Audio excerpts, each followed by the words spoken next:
জামাই বাবাজি, আমার কলিজার টুকরাটারে তোমার হাতে তুইলা দিলাম। তুমি তারে কখনো কষ্ট দিও না, ধমক দিও না, গালি দিও না, মায়ের দিও না। না না আব্বা, আপনি একদম চিন্তা করবেন না, আপনার মেয়েকে আমি মাথায় তুলে রাখি। এই ব্যাকুল বউরকে কোনোদিন মাথা তুলে রাখে না।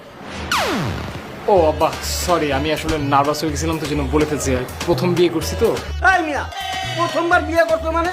তোমাকে বংশ কি দুইবার বিয়ে করার নিয়ম আছে নাকি? আরে না না আব্বা জান, আপনি এইসব নিয়ে একদম চিন্তা করুন না। আমাদের বংশে 2 বিয়ে করার কোনো রেকর্ড নেই, কিন্তু 3 বিয়ে করার রেকর্ড আছে, কারণ আমার দাদা 3টা বিয়ে করছিল। বিয়াই, আপনার ছেলে এসব কি বলছে? আপনার ছেলে কি আবার 3টে বিয়ে করবে নাকি? আরে না না বিআই সাহেব, এইটা সত্য। আমার আব্বা 3টা বিয়ে করছিলেন, কিন্তু তারপর থেকে আমাদের বংশের কেউ একটার বেশি বিয়ে করে নাই, করবেও না। আপনি চিন্তিত হইয়েন না। বিয়াই, সোনার টুকরা বউ পাইলেন। আমার মাইয়ার মতন এইরকম মাইয়া অত্র এলাকায় নাই। আমি ছাড়া আজ পর্যন্ত কোনো ছেলের দিকে ঘুরেও তাকায় নাই। কথা বলা তো দূরের কথা, স্কুল কলেজে যাওয়ার পথে মাথা নিচা করে যাইতো, মাথা নিচা করে আইতো। কত ছেলে যে আমার মেয়েরে বিয়ার প্রস্তাব দিছে, কোনো পাত্তাই দেয় নাই। বাবা বাবা বাহ, মাশাল্লাহ মাশাল্লাহ, আমি তো আল্লাহর কাছে এমন একটা বই চাইছিলাম। আলহামদুলিল্লাহ। আব্বা, বাসর ঘরে সময় চলে যেতেছে, চল আমরা রওনা দিই। বাসর ঘরের সময় চলে যাচ্ছে মানে? না মানে ওই তুমি যে বাসায় গিয়ে ফুল দিয়ে সুন্দর করে বাসর ঘরটা সাজাতে হবে না, দেরি হয়ে গেলে তো সমস্যা। আচ্ছা বাবা, যাও, আমার কলজার টুকরাটারে তুমি নিয়ে যাও।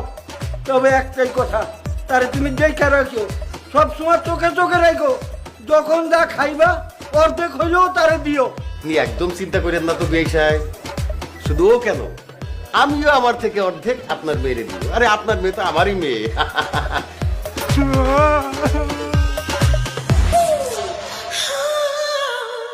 কি ব্যাপার আব্বা, চাস্তো ভাইকে এভাবে ঝগড়া ধরে কান্না করতেছে কেন?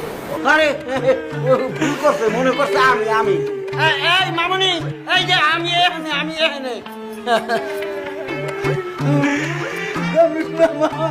চল